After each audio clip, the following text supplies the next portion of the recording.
Apple reduces App Store commissions. Yeah, good morning, guys. Apple made this announcement a few days ago to encourage small businesses to increase their digital footprint. We've seen during COVID, a lot of businesses really had to reinvent themselves to reach their customers because of lockdowns and various other factors. So Apple decided to encourage that by reducing the commissions, normally at 30%. They've reduced them down to 15% so that small businesses, if they were thinking of developing that app, may want to do so, they may want to fast track that. So they've got, if they earn less than $1 million US in a calendar year, they do qualify for that 15% commission. Once they go over that US $1 million mark, then it kicks back up to 30%. But it's a great incentive for these small businesses. If they're thinking of going online and going digital using an app through the App Store, then this is a great time to do it. Yeah, it sounds like it's been successful. It has been, yeah. Well, this year, a lot of businesses have created their own apps to reach their customers with great success. So Apple want to encourage that. They want to give this incentive to those small businesses who they can easily create their apps through Apple's resources, and then, of course, leverage the huge reach of the App Store to reach their customers wherever they are. Oppo has revealed a prototype smartphone with an OLED rollable display. Goodness gracious me, this whole COVID period has just fast-tracked everything, hasn't it? Yeah, well, innovation is something that never stops in the tech world, and Oppo unveiled this new X 2021 device at their Innovation Day late last week. And it just shows it's a device that can adapt to what you're doing. So if you just need to do your emails and messages, it'll still have a 6.7-inch display. But at the press of a button on the back of the phone, a little motor kicks in, and this OLED screen rolls out to even bigger size, to 7.4 inches, gives it a bit of a squarer, bigger appearance. So it's like a little mini tablet in your hand. So you can then, if you need to be multitasking or enjoying your video content, it's able to do that. And then a simple slide of your finger along one of the edges, it'll reduce it to the normal size. So its name is telling, X 2021. That's probably the earliest we're going to see it.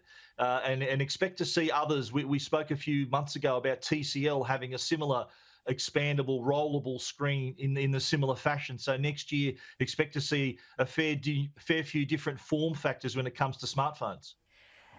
Steve, we've had quite a few conversations over the past few months about online scammers. Obviously, we're getting closer to Christmas. People are shopping more online due to COVID as well. What advice can you give people?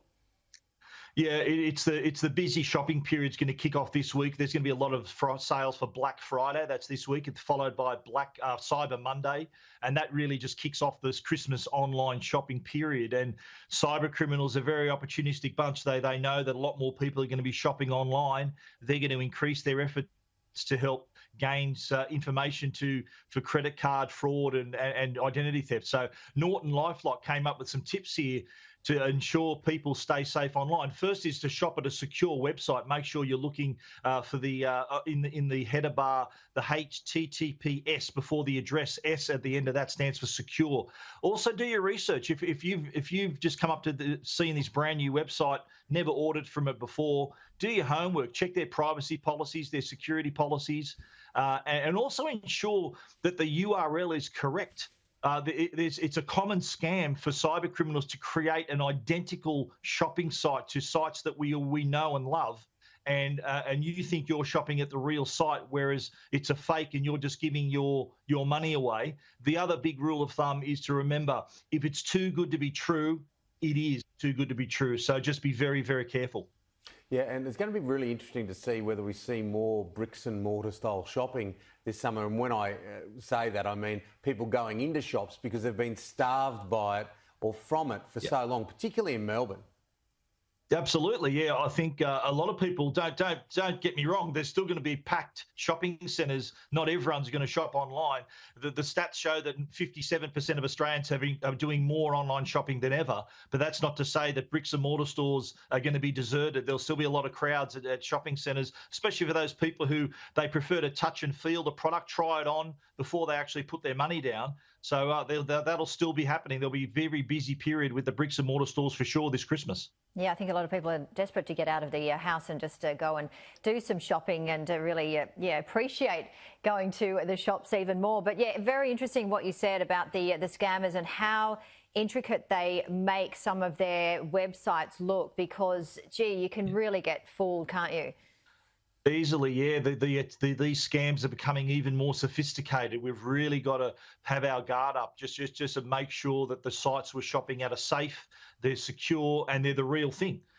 You just got to go through those checks, make sure that you are at the legit site, and then enjoy your shopping. But you just got to take a bit of care before you put your money down.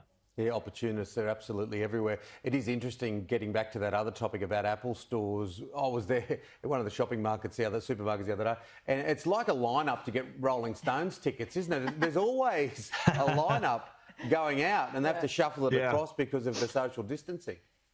Well, there was always a line before COVID, but now there is COVID. There's strict health measures. They take your temperature, that you're given a mask if you don't have one. So they are taking all precautions to make sure customers are safe. But again, that'll be another store that'll be busy this Christmas. A lot of people turning up in person at the Apple stores for sure. And no doubt you're always at the front there with all your gadgets. Thanks very much, Steve. Well, it's research. Guys. It's research. You've got to. That's right. That's what I tell my accountant anyway. Oh, absolutely. Nice shot of the city skyline there and the beautiful Sydney. I knew you'd like that one, Tim. Oh, absolutely. Good on you, Steve. Have a good weekend, buddy. Thanks, guys.